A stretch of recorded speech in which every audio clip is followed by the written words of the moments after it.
Olá, tudo bem? Então, bem-vindos de volta. E aqui a gente chegou, no elemento ou requisito do ato administrativo da forma. O que é a forma? A forma é o invólucro mesmo, é essa estrutura mesmo.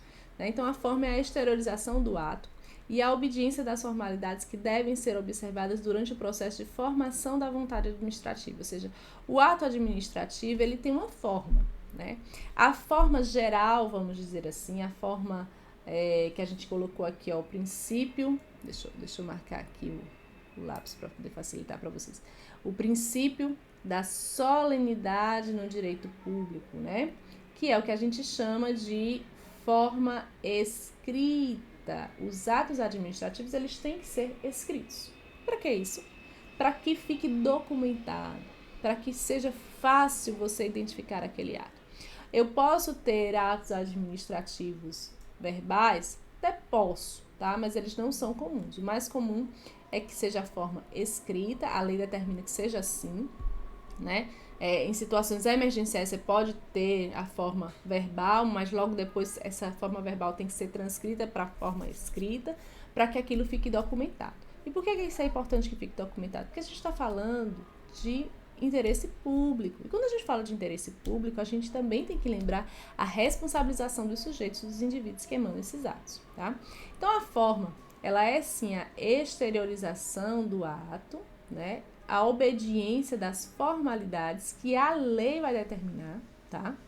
Para que o processo da formação da vontade da administração ele possa ser concretizado. Essa forma, esse procedimento portanto, essa exteriorização da vontade e um procedimento sequencial ordenado de atos e atividades. Então, você vai ter toda uma sequência de atos e atividades relacionados a essa forma. Isso é importante? Importantíssimo, tá? Porque a forma, ela vai fazer com que a gente consiga identificar o ato administrativo. Então, por exemplo, se um ato administrativo é um ato administrativo de admissão, por exemplo, admissão no servidor público, precisa ter a forma de uma portaria. E qual é a vantagem disso? A vantagem é que quando eu for buscar, eu quero saber quando é que fulano, né, foi investido, né, no cargo administrativo, ou seja, quando é que fulano tomou posse daquele cargo. Eu vou procurar por que ato administrativo, eu vou procurar por um decreto, eu vou procurar por um edital. Não, eu vou procurar por uma portaria, que é o ato, né, a forma como esse ato ele vai ser exteriorizado do ato de admissão.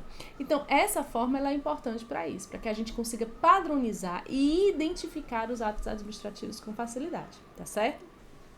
O ato, portanto, é um requisito de validade do ato administrativo, né? É uma forma válida para que a gente consiga, né, perceber naquele ato administrativo as características, né, os atributos, as características do ato administrativo, que a gente já falou, presunção de veracidade, presunção de legitimidade, tá certo?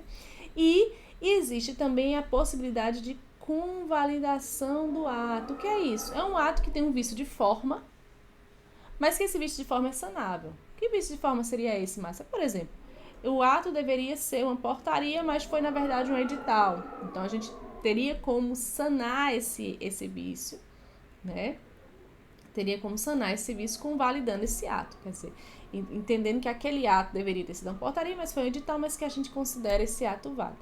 Essa convalidação ela é importante porque ela não inviabiliza aquele ato administrativo, né? Se a forma dele não foi correta, mas depende do ato, tá? Tem atos que você não vai conseguir fazer isso. Por quê? Porque vai faltar um outro elemento requisito que é o da competência. Talvez a forma que ele foi feita está incorreta, exatamente porque o indivíduo que poderia fazer aquele ato não fez, foi outro, né? Então, quem exteriorizou aquele ato, na verdade, não tinha competência para fazê-lo, e aí você tem essa questão. Então, o ato administrativo, ele pode ser convalidado se ele tiver um vício de forma, ou seja, se a forma, se a esterilização dele não foi correta, pode, tá? Pode sim. Tem alguns requisitos, mas ele pode, certo? Então, a forma é um elemento, um requisito muito importante dentro do ato administrativo, principalmente para que a gente consiga identificar esses atos, certo? Então, no próximo bloco a gente fala sobre o próximo elemento, o requisito, tá bom? Até já já.